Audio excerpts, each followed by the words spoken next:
This episode is brought to you by DistroKid. When you think about businesses that are selling through the roof, like Aloe or Allbirds, sure, you think about a great product, a cool brand, and great marketing.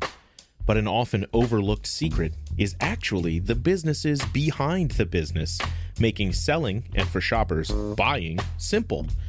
For millions of businesses, that business is Shopify. Nobody does online business better than Shopify. It's home of Shop Pay, the #1 checkout in the world. You can use it to boost conversions up to 50%, meaning way less carts going abandoned and way more sales going through to checkout. Sign up for your $1 per month trial period at shopify.com/income, all lowercase. Go to shopify.com/income to upgrade your selling today. That's shopify.com/income.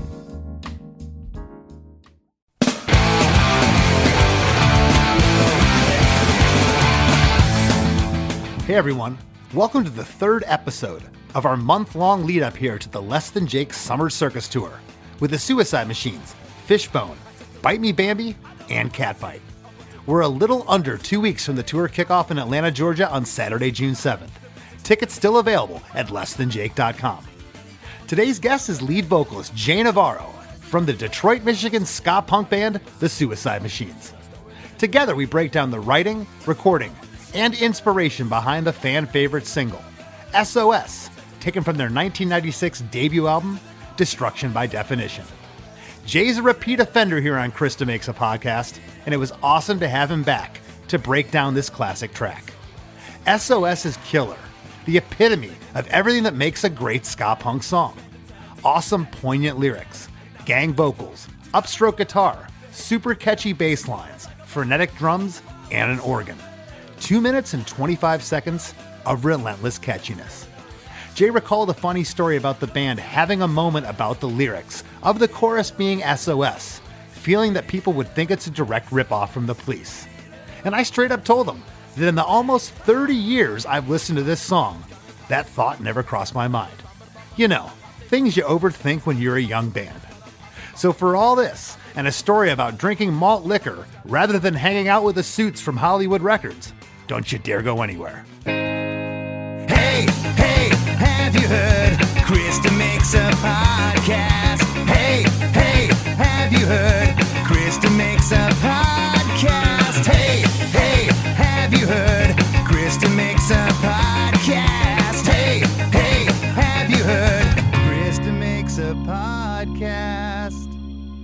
All right, Jay, do you remember writing SOS? I'm sure you do, but was this a demo? Did you have this before you went to record Destruction by Definition? Was this, I know it wasn't on Green World, but had you guys been playing this? Had the song been around? No, not at all. Destruction had 2 songs that were unfinished. Actually, one that wasn't even written at all, which was Our Time. We felt like we needed more music, so we wrote Our Time. And then we had a couple of riffs that we liked of Derek's, which was SOS. Da, da, da, da, da, da, da, da. We're like, oh, that's really cool, but we didn't have anything. So Derek and I were kind of messing with it. And then I started writing the lyrics to it. So Derek and I I wrote the lyrics, he wrote the music, but the song wasn't even done. We were in the studio recording Destruction. And I think, if I remember correctly, I think even Derek may have written the bass lines because we were trying to figure out a bridge. And I was like, we should kind of give it an ode back to the original, blue beat ska and do something more traditional in the bridge, which it didn't turn out that way at all. But, I remember saying we should maybe we can kind of nod to that. Well, Derek was like, well, let's just mimic the bass line and then we'll slow the beat down. And we ended up doing that. And, I remember Royce saying he couldn't come up with any bass lines for that song. And he was getting mad because he wanted to be play all the bass lines on it. Yeah. I think he had to cop some of what Derek wrote, if I remember correctly, as far as bass on that song. What strikes me when I go back and listen, and we're 2 separate bands, but I go back and listen to Less Than Jake's, first record compared to your first record. I mean, Obviously you had a real producer, Julian Raymond. We didn't at that time, but there's some technical prowess going on here. There's some really cool stuff, and I think that as a listener, you would never know. I went and saw you guys play back in the day. Royce was ripping those bass lines. So as a listener, you don't ever think like, wow, who wrote this? And that's why going under the hood with this show is cool to me. Yeah, Royce was a phenomenal bass player for sure. Phenomenal. But I kind of think I remember being in the studio and it was getting down to the wire, and it was getting close to S.O.S. not even ever making the record. That in our time were like, but we knew we needed extra songs at that point because the record just wasn't long enough. So we kind of had to force both of those songs. So they're both like basically forced at the same time. There's some of S.O.S. there. I mean, there was nothing for Our Time, I don't think. I think we wrote Our Time like basically in the practice space in Hollywood. That's so crazy to me because this song is so integral to that first record. We just played together down in Gainesville at Wake and Bake, Suicide Machines, Less Than Jake. And this is, I think it was like the second song you guys maybe played the second night, or did you play this both nights? You know what? I think we only played it one night. You did play it one night. I think you played it like second, and just the whole place went nuts. We've been messing with people a lot and pulling songs like New Girl out of the set. So people are just like, what the fuck?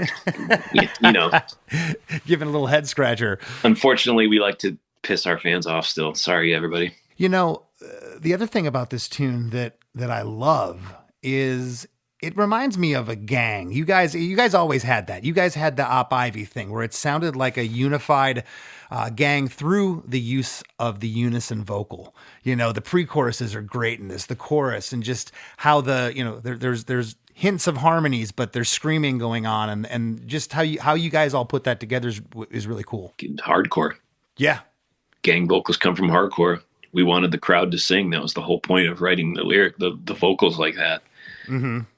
Those parts were sung intentionally, yelled like a hardcore band would, so the crowd will sing it. There's more going on here, though, because if you were to take somebody who was a casual ska listener or something, they might listen to the song and you would say, well, who does it sound like? They might say, oh, I don't know, Op Ivy, Rancid or something. But you guys had a thing. I don't know if it's the Detroit thing. It's just, there's not just ska and punk going on here. I'm just hearing that soulfulness of Detroit. I'm hearing the hardcore thing that you're talking about. I mean, nobody sounded like the Machines to me.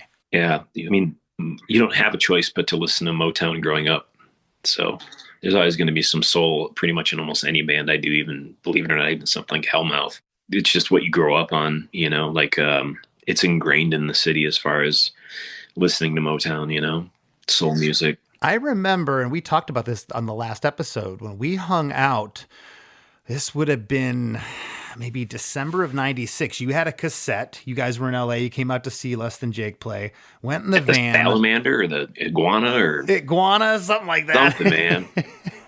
And I remember going out there, and I'm pretty sure that Break the Glass was one of the ones you played. And I think Van's song, I don't recall hearing S.O.S. I think I would have remembered this, but I didn't know that it was also... there was a video for this song. I didn't remember. I went back and researched, but it looked like, at least on Wikipedia, that the only single release was No Face from this record. Is that right? No, they in theory it was No Face, New Girl, S.O.S.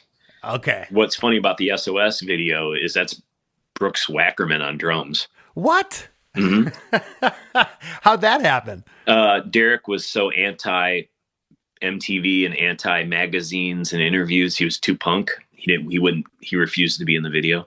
Oh my gosh. I had no idea. That's insane for everybody listening. Brooks Wackerman. Gosh, Jay and I have known him forever. We met him back when he was playing for, Suicidal Tendencies back in the day. Then he went to Bad Religion.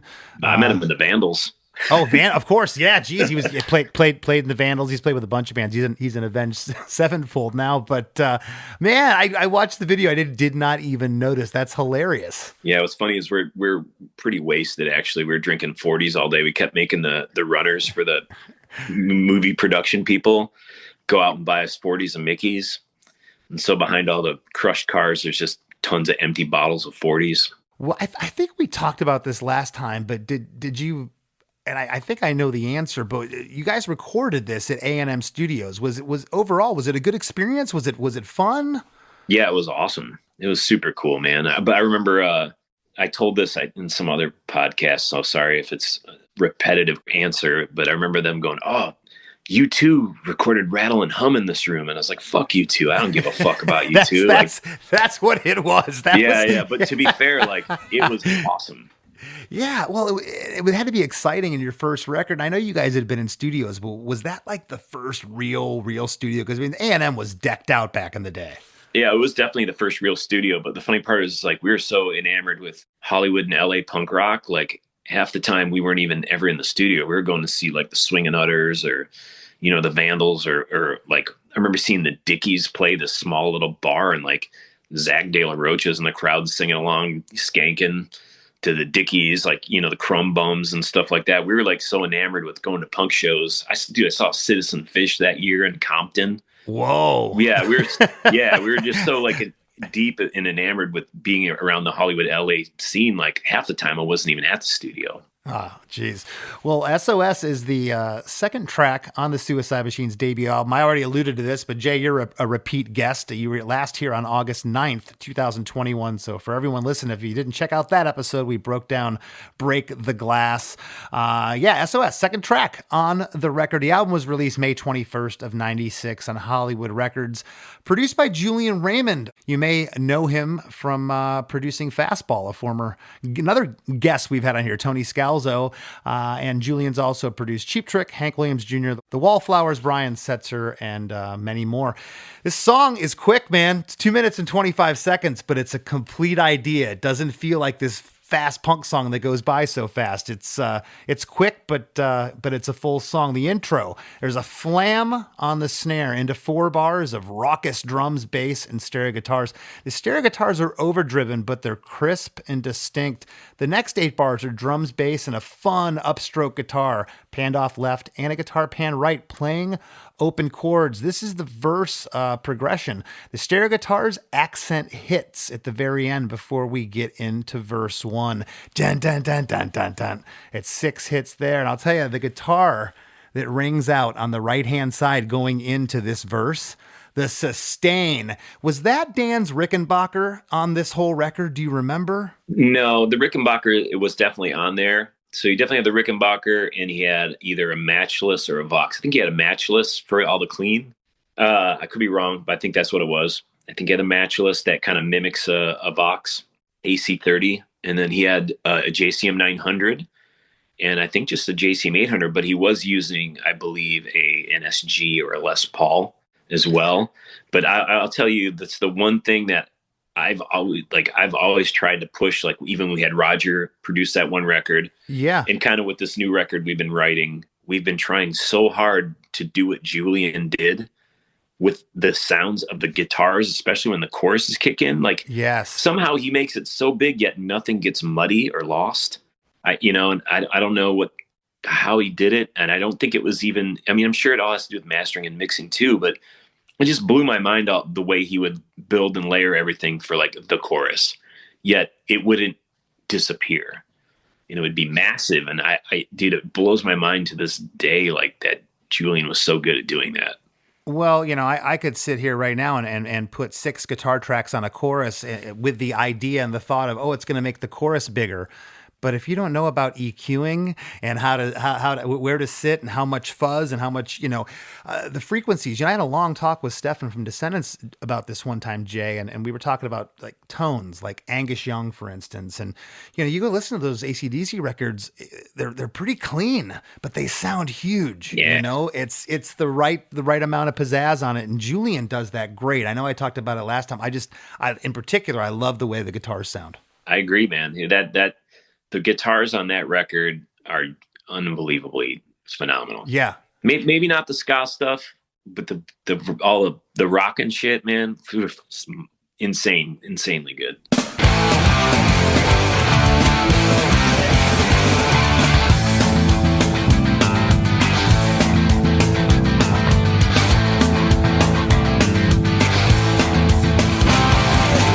I take a look around, I don't like what I see. A bunch of people who don't know shit about you today. I see right through your skin. You say you see through mine. Then please explain to me what we fight all the time. And I can't take it anymore. This is bothering me. Got people killing each other. Why does it have to be? I wish I knew. I really wish I knew. But you can see the story. take a look around. I don't like what I see. A bunch of people who don't know shit about unity. I see right through your skin. You say you see through mine. Then please explain to me why we fight all the time. I can't take it anymore. This is bothering me. Got people killing each other. Why does this have to be? I wish I knew. I really wish I knew how people can see there's no real difference between me and you. Yeah, Derek and I kind of were riffing on trying to figure out what I think I came up with the second verse first, which I think was originally the first verse, but we moved it to second. And then we were kind of sitting there like, I was like, I just don't have any other ideas for this. And so Derek and I kind of sat there and started riffing on what became the first verse. I definitely remember that. And him and I basically wrote that verse together. We were kind of going like, he would be like, oh, well, how about this line? I'm like, yeah, well, how about this with that line? And we kind of like built it together. So the second verse came first. I wrote that, which was originally going to be the first. And then Derek and I riffed on that first verse, and we liked that one as the intro verse better. And we ended up moving that one first. I think it spoke more clearly about what the song was about to be about. Yeah. And then it gets more complicated maybe in the second verse. You know, all the guests I've had on here, Jay, maybe you're the second or third out of all these episodes. And I know I've done this a lot. I've been like, you know what, this second verse, it sounds like it needs to be up top or vice versa. Not many people say that. And I thought that was a really common thing. You know, you're like, wait a second. I think the first verse should start contextually from here versus there. But that's cool. Cool that you said that. The other thing about these lyrics is they're very direct.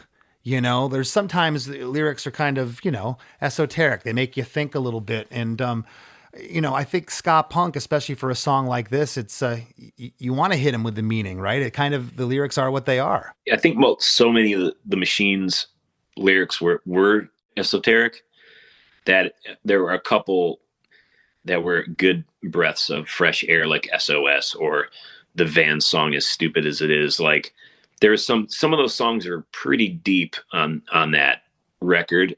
And it was nice to be a little bit more direct with something like those two songs in general, because a lot of people always said that about the Machines, is it's like, this is crazy upbeat, fun feeling shit. But then you read the lyrics, and the lyrics are not happy and nice. And they're a little bit introverted as well, and that's kind of the weird thing that people have said a lot about the Machines. So. Right on. Well, a bunch of cool stuff going on in verse 1. Bass guitar, it's killer. Royce is great. And the tones here are just, we're talking almost 30 years here. It's going to be 30 years next year this has been recorded, and it sounds great to these ears, man. I cranked it up the other day going down the road. It sounds massive.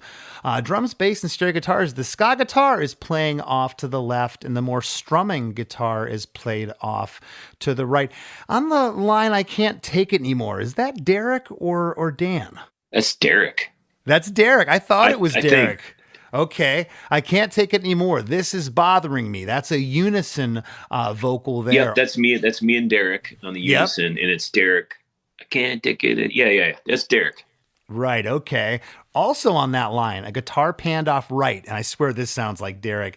It's the old classic. You get a guitar riff that follows the bass. It's kind of riffing with it. Do you recall if that was Derek playing that part? Derek played guitar in a couple songs. It's very possible that he did. Yeah. Because like I said, I think Royce was more mimicking what Derek had written for it because he was having trouble finishing it, and we needed to finish it, or it wasn't going to make the record, And I almost wonder, I bet you it's Derek playing guitar.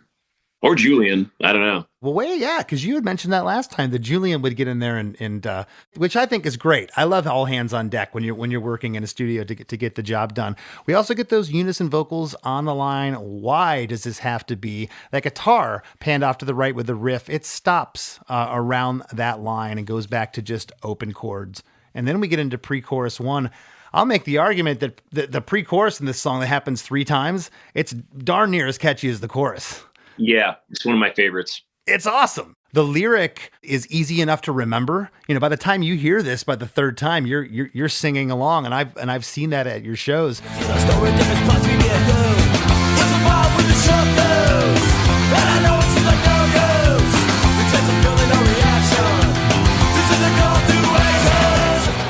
It's a bomb with a short fuse. And I know it seems like no use. The tension's building a reaction. This is a call to action. I believe Derek came up with most of those lyrics. I think I came up with the bomb with a short fuse and he kind of finished it up. So the big argument is we didn't know if we were terrified to do a song that said SOS, right? Really? We like the police. Yeah, we like the police. Oh, I didn't even think about that. We love the police.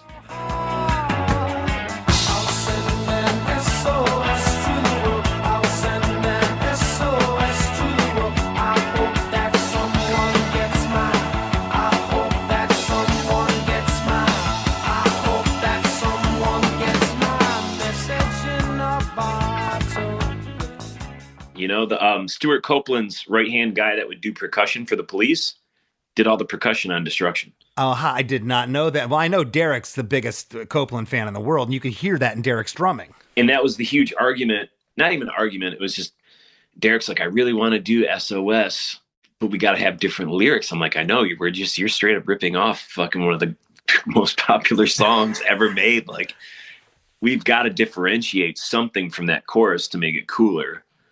Or at least to make people not think of it being the police. And Derek, I think, kind of came up with the main idea to change it or do that pre-chorus like that. So it would throw you off track of the nod to the police.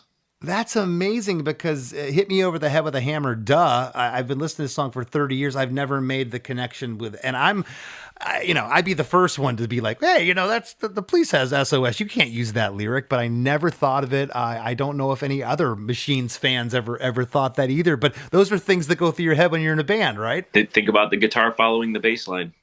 Yeah, exactly. It's the police.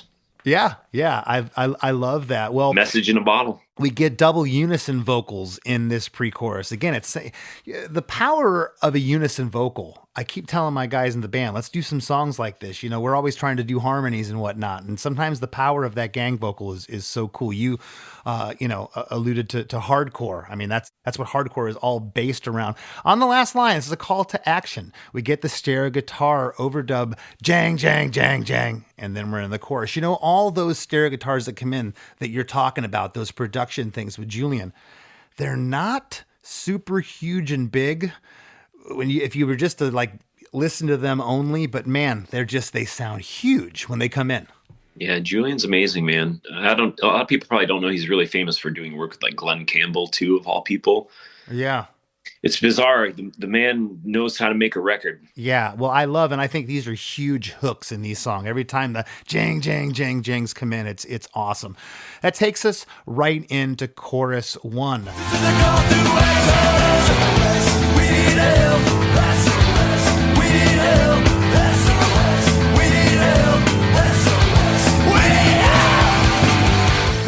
Four times in a row. SOS, we need help. SOS, we need help. SOS, we need help. SOS, we need help. And what a better chorus, though. I memean, again, hitting people over the head.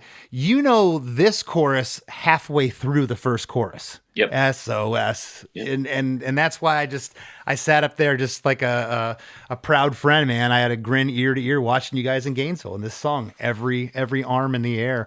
It was great. SOS, we get stereo unison vocals panned left and right, and then we get harmonies on all the We Need Helps. What's interesting, all the SOS are gangs. The third one each time on the O, S-O. The O's a harmony.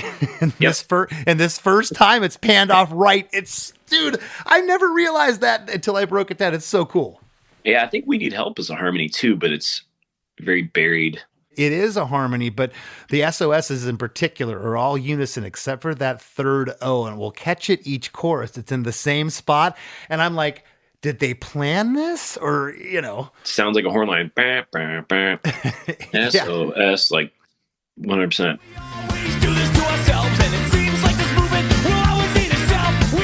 Hey everybody, don't go anywhere. We got lots more coming up with Jay Navarro after a few words from our sponsors. Looking to elevate your music career? DistroKid is a digital music distribution service that enables musicians to distribute their music to online stores and streaming platforms such as Spotify, Apple Music, YouTube Music, Amazon, Tidal, and many more.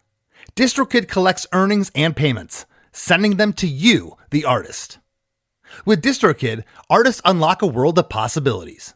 From easily paying collaborators with splits, to securing your music with DistroLock, DistroKid covers all bases. Plus, you can promote your releases with Hyperfollow and create eye-catching visuals with the Spotify Canvas generator, all for free. But that's not all. Introducing the DistroKid app, now available on iOS and Android.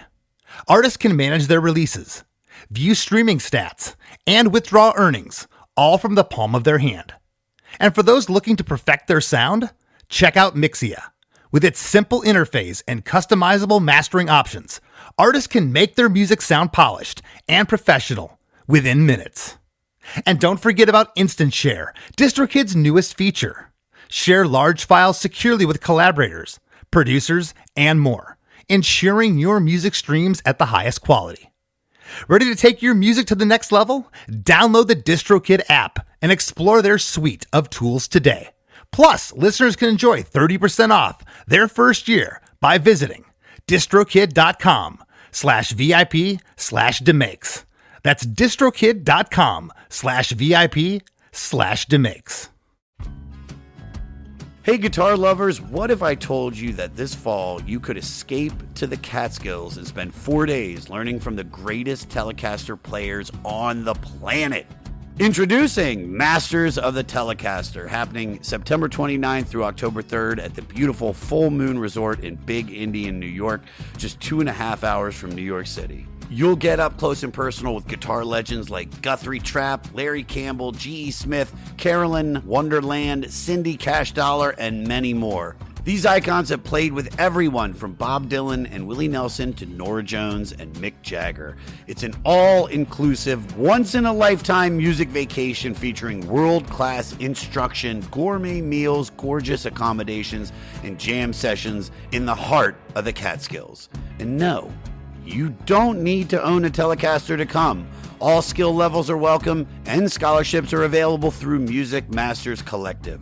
Space is extremely limited, so grab your spot now. mastersoftetelecaster.org/the500. Once again, that's mastersoftetelecaster.org/the500. I'll see you there. I might go. Get your saddest songs together and get ready for a decidedly not sad time at Sad Song Summer Camp, July 15th through the 18th at Full Moon Resort in the Catskills. Join the Milk Carton Kids, Joe Henry, Paper Wings, and more for an unforgettable musical experience just 2.5 hours from New York City. Whether you're a songwriter or a fan, this all-inclusive retreat offers immersive classes, performances, and the chance to step beyond backstage. Every participant gets hands-on time with the artists to fine-tune their songwriting, plus immersive classes and evening performances in a stunning mountain setting. Spots are extremely limited. Learn more and register now at www.sadsongsummercamp.com/demakes. This episode is brought to you by eBay. We all have that piece. The one that's so you've basically become known for it. And if you don't yet, fashionistas, you'll find it on eBay. That Miu Miu red leather bomber, the Custo Barcelona cowboy top, or that Patagonia fleece in the 2017 colorway. All these finds are all on eBay, along with millions of more main character pieces backed by authenticity guarantee. eBay is the place for pre-loved and vintage fashion. eBay, things people love. Eczema isn't always obvious, but it's real. And so is the relief from Ebglyss. After an initial dosing phase of 16 weeks, about 4 in 10 people taking Ebglyss achieved itch relief and clear or almost clear skin. And most of those people maintain skin that's still more clear at 1 year with monthly dosing. Ebglyss, lebrikizumab LBKZ, a 250 milligram per 2 milliliter injection, is a prescription medicine used to treat adults and children 12 years of age and older who weigh at least 88 pounds or 40 kilograms with moderate to severe eczema, also called atopic dermatitis, that is not well controlled with prescription therapies used on the skin or topicals, or who cannot use topical therapies. Ebglyss can be used with or without topical corticosteroids. Don't use if you're allergic to Ebglyss. Allergic reactions can occur that can be severe. Eye problems can occur. Tell your doctor if you have new or worsening eye problems. You should not receive a live vaccine when treated with Ebglyss. Before starting Ebglyss, tell your doctor if you have a parasitic infection. Searching for real relief? Ask your doctor about Ebglyss and visit ebglyss.lilly.com or call 1-800-LILY-RX or 1-800-545-5979. This episode is brought to you by State Farm. Knowing you could be saving money for the things you really want is a great feeling. Talk to a State Farm agent today to learn how you can choose to bundle and save with the Personal Price Plan. Like a good neighbor, State Farm is there. Prices are based on rating plans that vary by state. Coverage options are selected by the customer. Availability, amount of discounts and savings, and eligibility vary by state. Hey, I'm Chris Fafalius, producer of Krista Makes a Podcast, and also host of One Hit Thunder. Each week on the One Hit Thunder podcast, we take a look into a one-hit wonder band or artist to determine if they deserved more success or if they were lucky to even have a hit at all. We've covered When in Rome, Jaquan, Shanice, Yellow, Squirrel Nut Zippers, Jesus Jones, Positive K, Mazzy Star, and hundreds more. With new episodes every Wednesday and special guests from the worlds of music and comedy, we always have nonstop fun, and maybe, if we're lucky, we discover some new favorite music. So if you love great songs and you often find yourself asking, whatever happened to that band? Check out One Hit Thunder wherever you get your podcasts.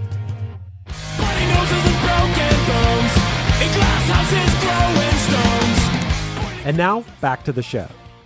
Do you remember when you cut the vocals?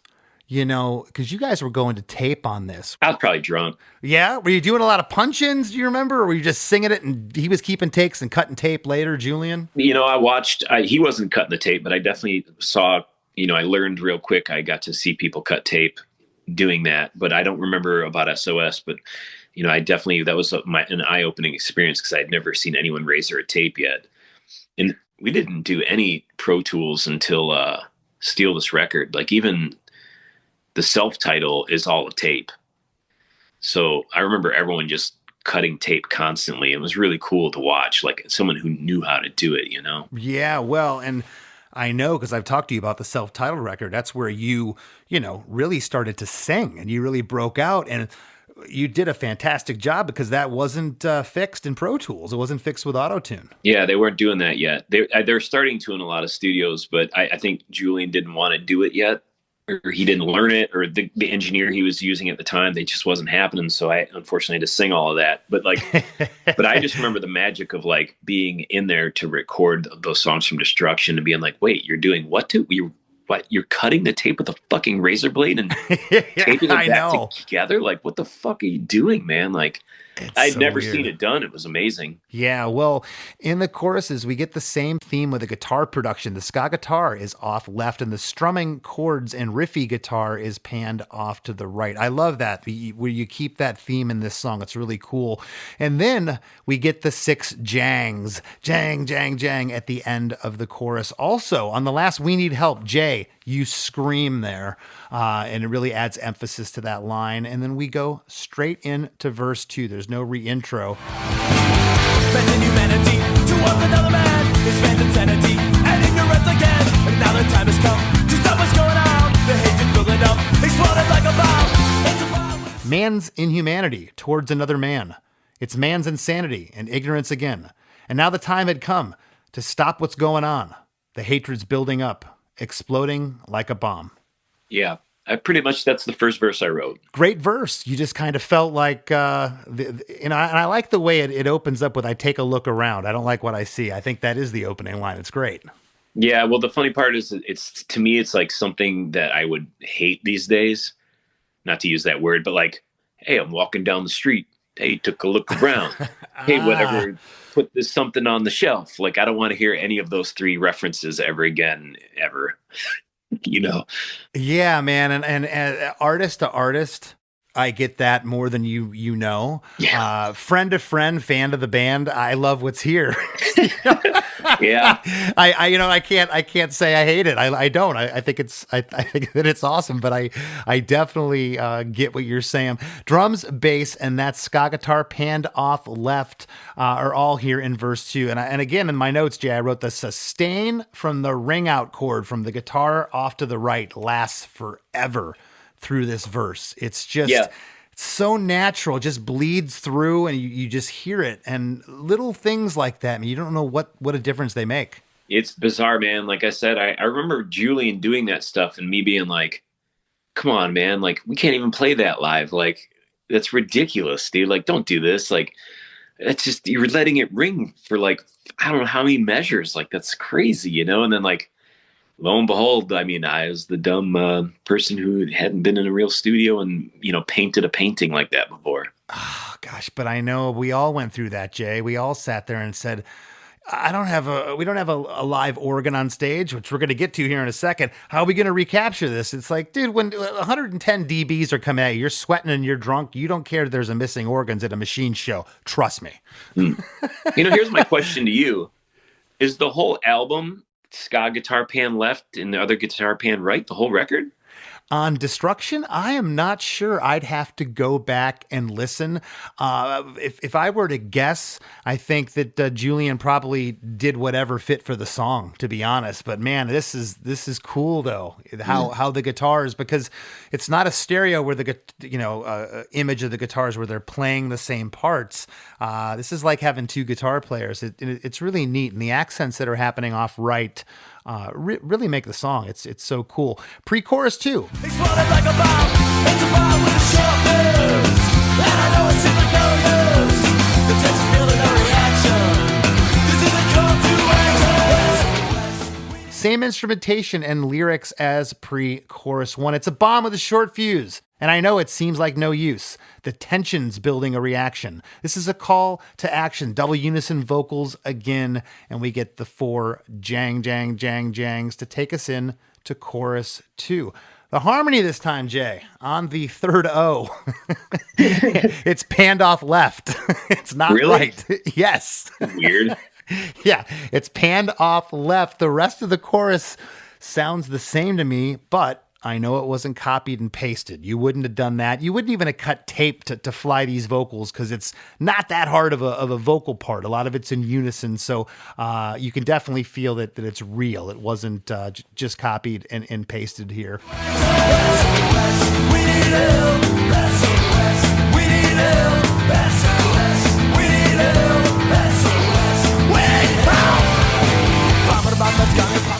You get the scream again on We Need Help, but it's a shorter scream.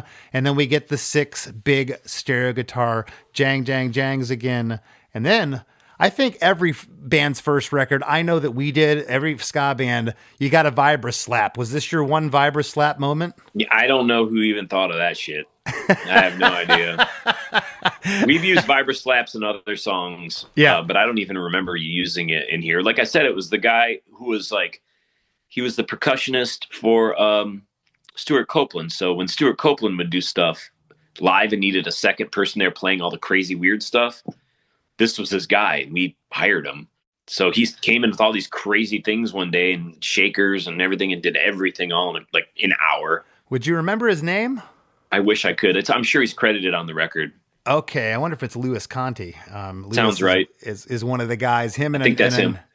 Him and another Latino fellow. He's like they're like the two guys out there, and I feel like that's who it was. And they'll show up in an extended van, sometimes in a Ryder truck, filled with every drum and percussion instrument you've ever seen in your life, and then some. You're like, well, that looks like a hose out of a refrigerator. Yeah, it is, and it makes sounds. Yeah. It's like, what are you doing? These guys are absolutely the best of the best and incredible. Whole new world to me. Whole new world to me too. I loved witnessing it. The bridge. This part's great. Coming out of chorus 2, super busy drums, bass, stereo guitars are holding things together in unison here. The stereos are barking at you. They're not playing different stuff. The organ also comes in nice and playful. I'm assuming Derek played the organ. He played some keys, right? Yep, that was him.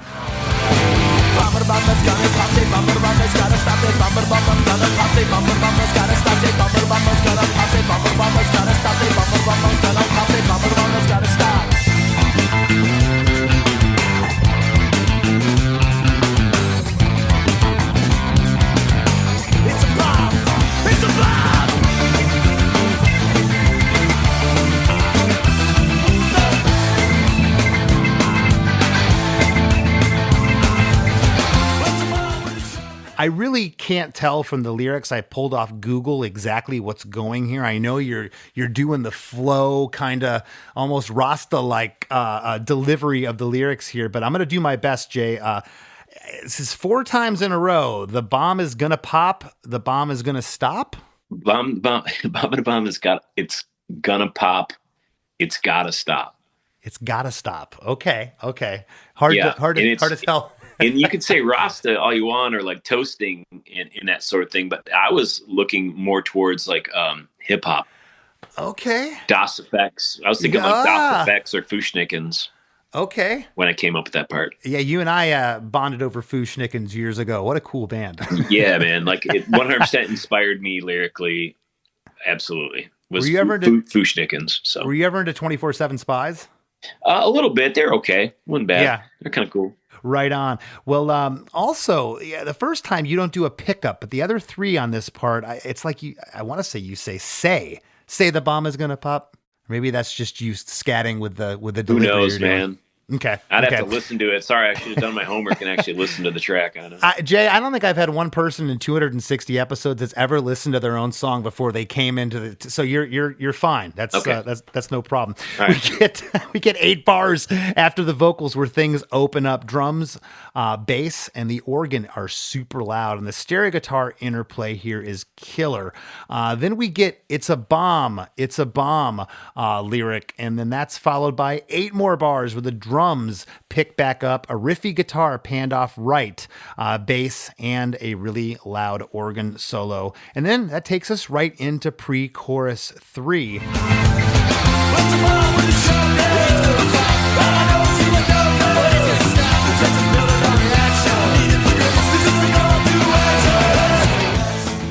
I don't know what you're saying here. I'm going to need your help for this part because the lyrics are all the same. It's a bomb with a short fuse, and I know it seems like no use. The tension's building a reaction. This is a call to action.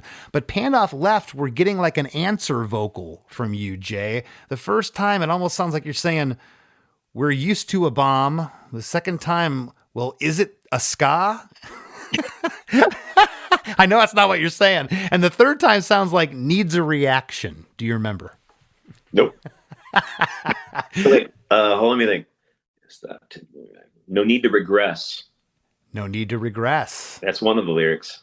Okay. All right. It's a bomb with a short fuse, and it's gonna pop. I know it seems like it's this stop. Didn't believe reaction to risk. Oh man, I don't know.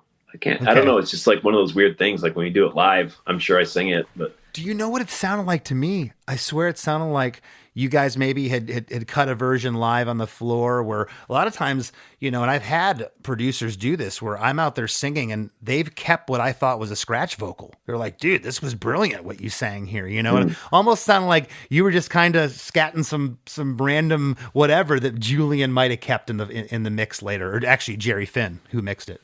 So he did that a lot, actually. He'd be like, oh, that was great. And I'm like, well, wait, what? What was great? Like, he'd be like, do that. I'm like, I don't even know what I did, dude. Like, play it back to me. Well, you don't even need to play it back. Well, I'd like to hear what I did. I don't know what it is. And they'd have to play it back and be like, oh, okay. Do you want me to do it again? Like, no. That's the part about the human, we each have our own fingerprint. I can never be Jay Navarro. I can't be another musician where I'm not that human being. And someone like Julian, a great producer, they pick up on those little things where you weren't even thinking about it. And he's like, ooh, that thing you did there where, it worked. He was obviously the right producer for this project. The proof is absolutely in the pudding here. We get all of those answer vocals here in pre-chorus 3. Same overall instrumentation and lyrics as the other 2 pre-choruses. We get those 4 jang, jang, jang, jang before another chorus. The harmony on the third S.O.S, on the O, it's now back to panned right. And all these harmonies sound different. They're not like cut tape and put in. That's just how it happened in the mix. And I think that's absolutely brilliant. It's punk. And then, yeah, it is punk.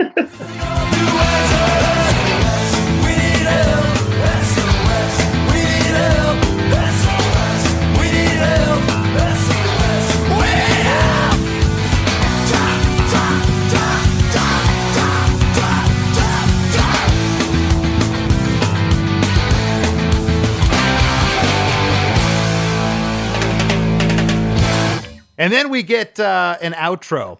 for 8 bars. And the first 4 bars are you just saying drop, drop, drop, drop, drop, drop, drop, drop. We get 8 drops in the second 8 bars are just drums, bass, and stereo guitars. We get those 6 jangs at the end with the band holding out for 1 bar as Derek goes to a da-da-da-da-da-da-da, and the whole band ends bam, together. That didn't roll with Derek sounds like it was on a timbali. I think that he played there, and the song ends. The record's done. You're in the studio. We all get those board mixes, we call them, where you want to make sure all the tracks are there, everything's there. You're having a listening party, and you're sitting in the studio. Do you remember S.O.S. coming on, or do you remember getting a mix back from this? And where did it sit for you in terms of the record? So we had to do that whole thing where you're supposed to sit there with like everyone at the record label and they listen to the mixes and shit. And I thought those people were such stuffy pieces of shit that like I pretty much walked out of the room and just went down to the corner liquor store and got a fucking 40. And I don't even know if I finished sitting in there with those people listening to stuff, honestly. Yeah, that's a weird one. It's like a fishbowl, man. I'm not in there to be fishbowl, and I'm also not in there to have people pat me on the back, and that's kind of what it was feeling like. And I didn't, it's making me uncomfortable. I went down to 7-Eleven and got malt liquor. So.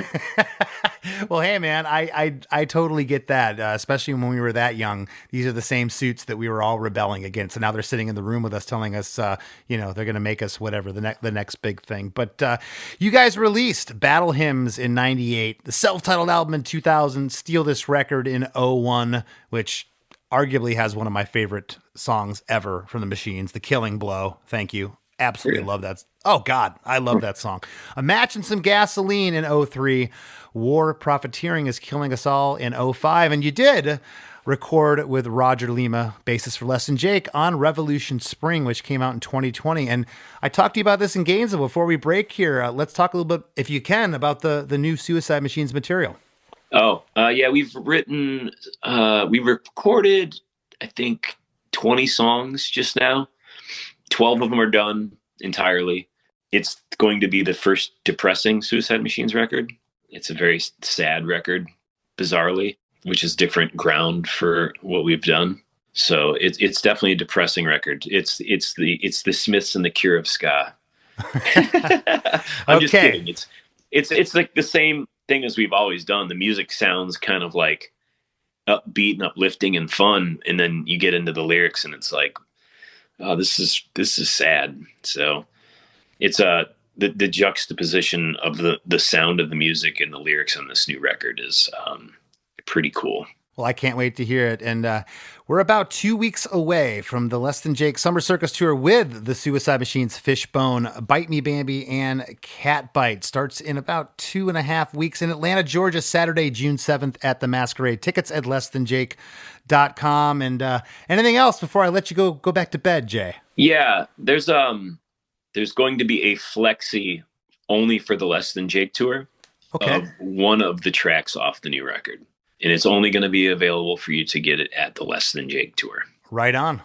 All right. Well, make sure you come out to the show. It's going to be a rockin' time. Make sure to pick up that flexi. And Jay, thanks a lot for sitting in again. And you'll see that we've got something. Won't you see that we got something? But you can't take back the things you said. You can't take back the things you did. Strange how you change when you get older. It's funny how the past comes back to haunt you. Maybe someday. Hey, everybody. I hope you enjoyed that conversation with Jay Navarro, but don't go anywhere. We got lots more Krista Makes a Podcast coming right up after a few words from our sponsors. This episode is brought to you by Tic Tac. Summer tastes like Tic Tac. Tantalize your taste buds this sunny season with citrus adventure and orange. 2 everyday flavors that bring summer in every. Tic Tac Citrus Adventure is a yummy, vibrant medley of lemon, lime, and mandarin. And Tic Tac Orange is the perfect mix of tangy and sweet. Visit us at Tic Tac USA on social to refresh your summer with Tic Tac. Hey there, travelers. Kaylee Cuoco here. Sorry to interrupt your music, great artist BT Dubs, but wouldn't you rather be there to hear it live? With Priceline, you can get out of your dreams and into your dream concert. They've got millions of travel deals to get you to that festival, gig, rave, sound bath, or sonic experience you've been dreaming of. Download the Priceline app today, and you can save up to 60% off hotels and up to 50% off flights. So don't just dream about that trip. Book it with Priceline. Go to your happy price, Priceline. This episode is brought to you by Amazon Prime. From streaming to shopping, Prime helps you get more out of your passions. So whether you're a fan of true crime or prefer a nail-biting novel from time to time, with services like Prime Video, Amazon Music, and fast free delivery, Prime makes it easy to get more out of whatever you're into or getting into. Visit Amazon.com/Prime to learn more. Lowe's knows that no matter your paint or stain project, saving is at the top of your to-do list. Save now with buy one, get one half off select paints, stains, and primers from top brands like Valspar, HGTV Home by Sherwin-Williams, and Cabot via Visa gift card rebate. Find more Memorial Day deals now at Lowe's. We help, you save. Selection varies by location. While supplies last, discount taken at time of purchase. See sales associate for details. Offer valid 5/15 through 5/28. McCrispy strips are now at McDonald's. I hope you're ready for the most dippable chicken in McDonald's history. Dip it in all the sauces. Dip it in that hot sauce in your bag. Dip it in your McFlurry. Your dip is your business. McCrispy strips at McDonald's.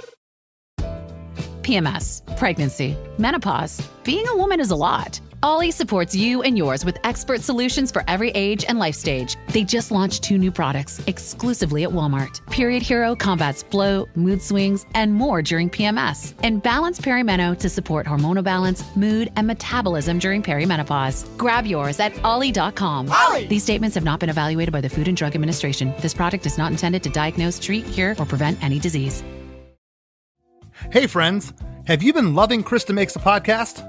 Well, spread the love by leaving a 5-star review on Apple Podcasts and Spotify. Don't hesitate to share what you enjoy about the show in an actual written review on Apple Podcasts.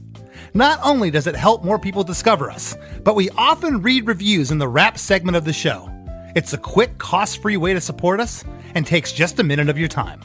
Your reviews mean the world to us and help us keep the podcast thriving. Thank you for being a listener, and thank you for being a friend.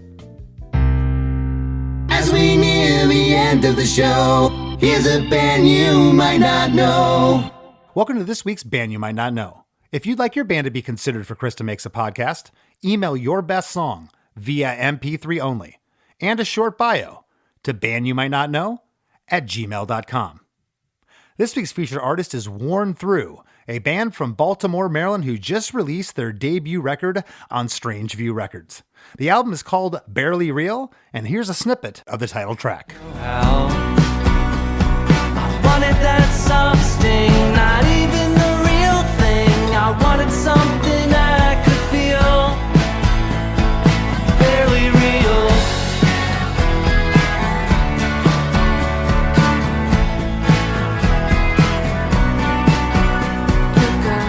Another trip in the world around. The Wrap with Chris and Chris.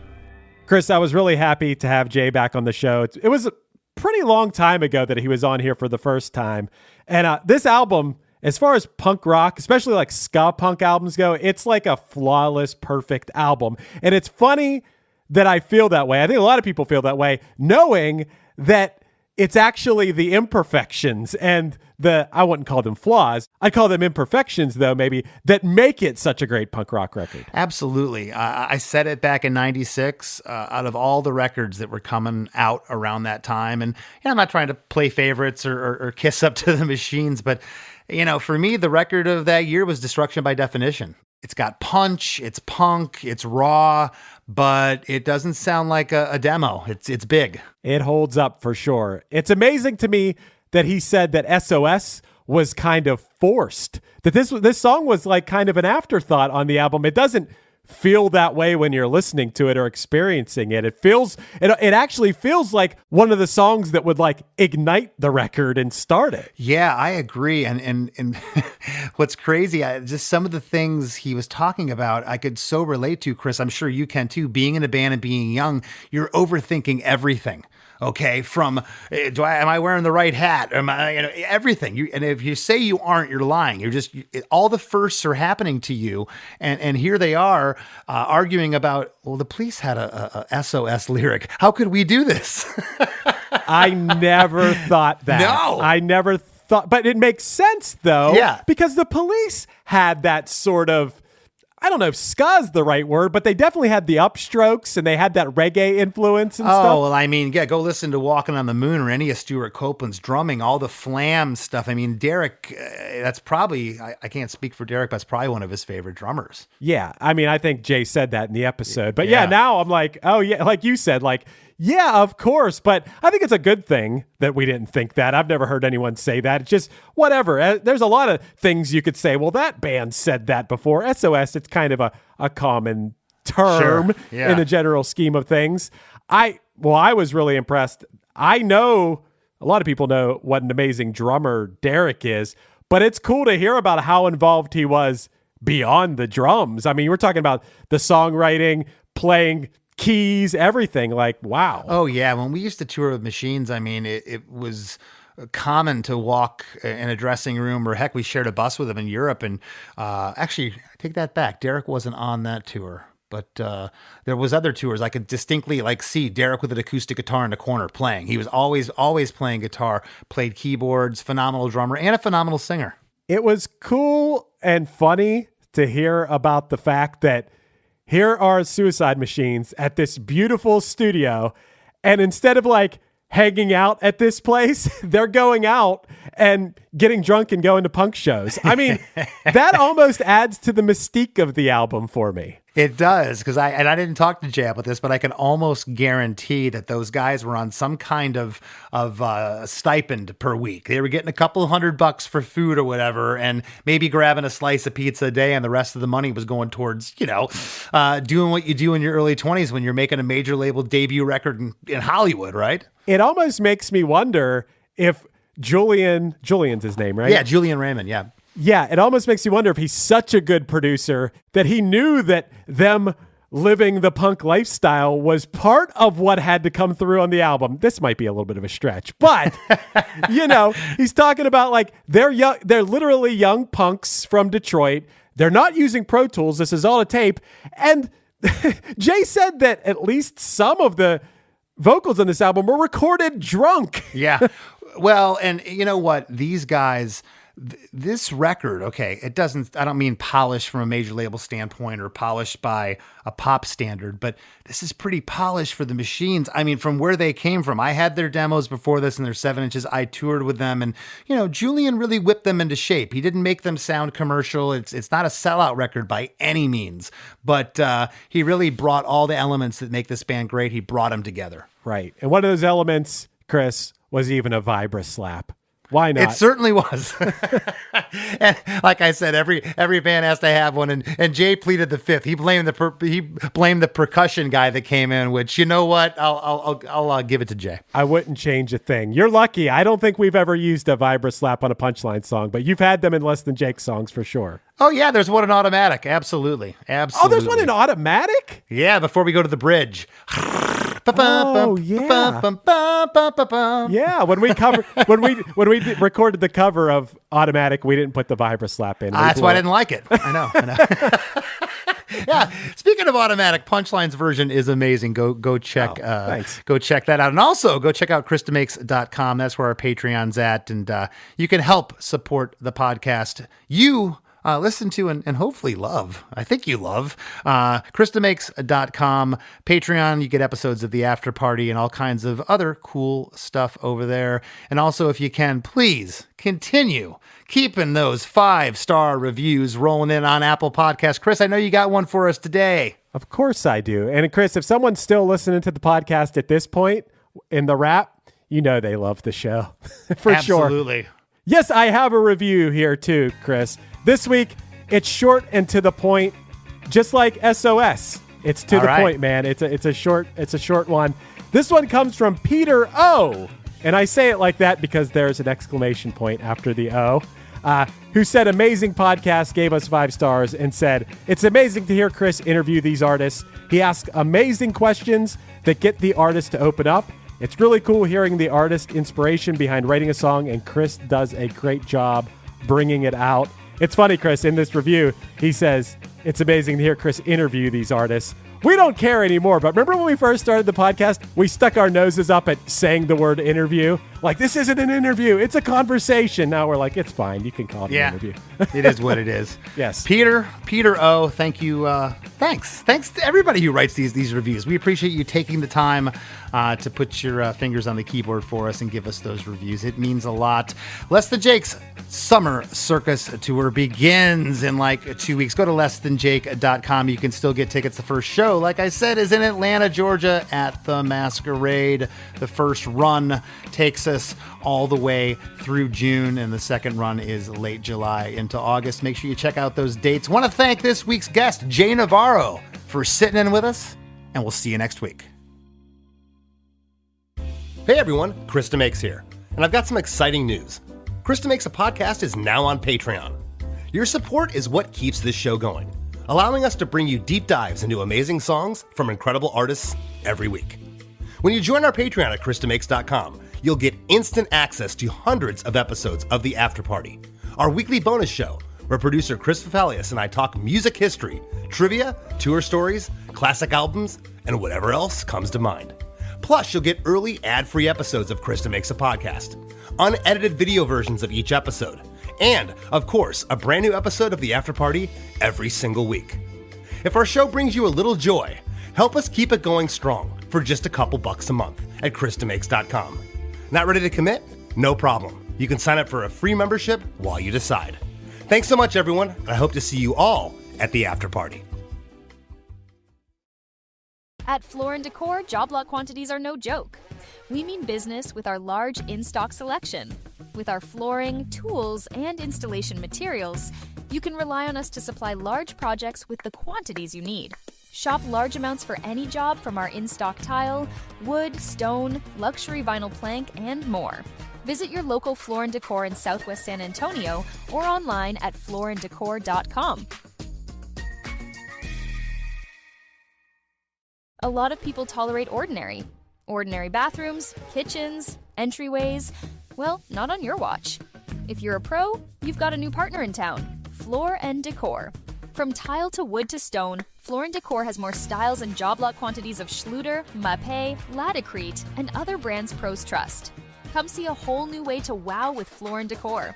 Now open in Southwest San Antonio.